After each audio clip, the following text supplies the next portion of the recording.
자, 이제 마지막 양육태도 유형인데요. 바로 권위 있는 양육태도입니다. 권위 있는 양육태도를 취하는 부모나 교사는 앞서 살펴봤던 독재적인 양육태도 그리고 허용적인 양육태도, 이 두 양육태도의 장점을 합친 것이다 라고 볼 수가 있어요. 이들은 수용 반응성도 높고 요구 통제도 많이 하는 그런 특성들을 갖고 있다는 것이죠. 권위적인 양육을 하는 부모와 교사는 아이들에게 따뜻하고 수용적이면서도 아이들이 어떻게 행동하면 좋을지에 대한 분명한 기준과 기대를 갖고 있습니다. 권위 있는 성인들은 아이들의 요구에 따뜻함과 애정을 가지고 돌봐주면서도요, 아이들이 잘못된 행동을 했을 때 혹은 해야만 하는 행동을 해야 될 때 어른들의 지시에 따를 수 있도록 아이들의 동기를 유발하는 그런 배려적인 관심을 보이는 특성을 갖고 있습니다. 독재적인 성인들은 냉담하고 또 요구만 많잖아요. 하지만 권위 있는 성인들은 이러한 독재적인 성인들이 하지 않는 방식으로 제한도 하지만 따뜻함을 함께 표현한다라는 거죠. 권위 있는 성인들은 독재적인 성인들이 융통성 없는 기준을 세우고 자기들을 마치 어떤 강력한 군주, 권력자처럼 생각하면서 아이들을 지배하고 표현의 자유를 거의 허용하지 않는 것과는 달리 합리적인 방식으로 아이들을 통제합니다. 즉, 아이들의 입장을 고려하면서도 성인의 관점을 아이에게 주의 깊게, 배려 있게 설명을 해주는 거죠. 아이들이 잘못된 행동을 했을 때 권위 있는 성인들도 벌을 줍니다. 하지만 독재적인 성인들이 자기 주관적으로 판단해서 폭력적인 방식으로 벌을 사용하는 것에 비해서 권위 있는 성인들은 아이들에게 앞서서 먼저 설명을 해주고 일관성 있게 지도를 하는 특성을 갖고 있죠. 벌을 줄 때 너가 왜 벌을 받는지 그 이유를 충분히 설명을 해주고요. 또 잘못된 행동을 하면 어떠한 벌을 받게 될지도 사전에 알려주기 때문에 아이들도 자신이 벌을 받게 되는 것에 대해서 수긍하고 따르게 되는 것입니다. 따뜻하고 애정도 잘 표현하고 자신들의 말에 귀를 기울여지는 이러한 성인으로부터 나온 임의적이거나 명령적이 아닌 공정하고 합리적인 요구는 불평이나 저항보다는 아이들에게 분명한 순종을 유발할 가능성이 훨씬 높습니다.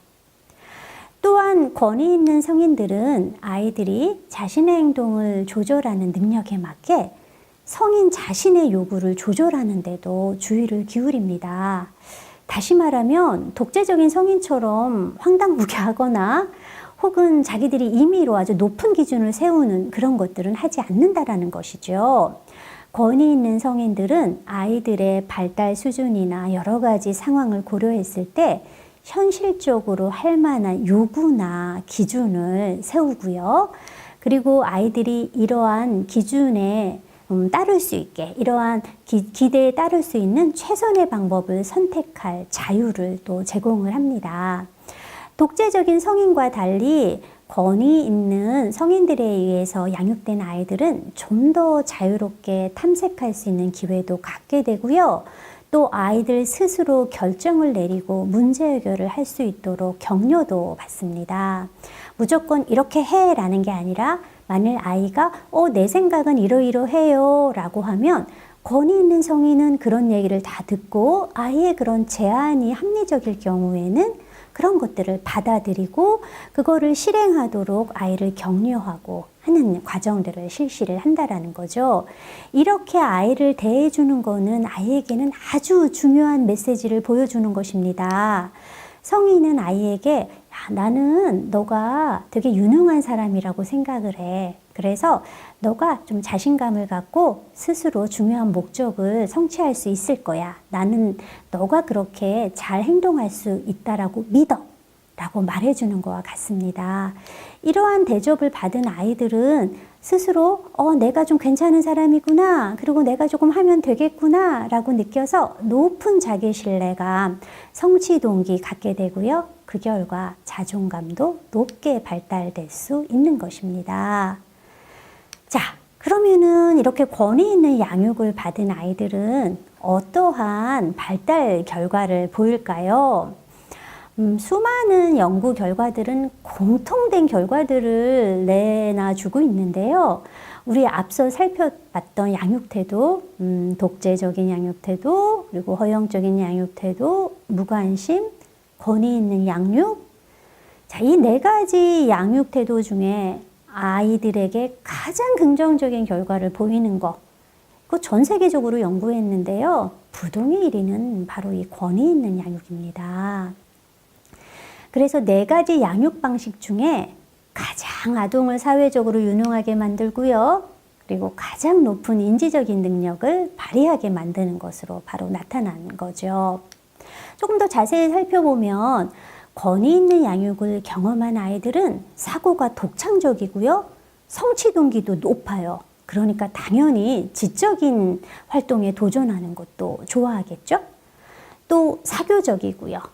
외향적이고요. 집단 활동에 적극적으로 참여하고 또 리더가 되는 경우들도 많다라고 합니다. 또한 권위 있는 양육은 다른 어떤 양육 태도에 비해서 아이들의 자기조절력 발달에 긍정적인 영향을 끼칩니다. 권위 있는 양육을 받은 아이들은 나는 이러이러한 행동을 해야 해. 부모나 교사, 주변 사람들이 내가 이런 행동을 하기를 기대해. 그리고 이런 기대를 충족시키려면 나는 어떠한 방법을 사용해야 돼. 이런 것들을 잘 배우게 됩니다. 또 타협과 제한이나 이런 부분들을 성인이 잘 받아들임에 따라서 이들 역시 다른 사람의 요구에 민감하게 되는 경향도 있어요. 이런 부분들이 우리가 앞서 계속 말한 도덕적 내면화에 매우 중요한 요인들이 되는 거죠.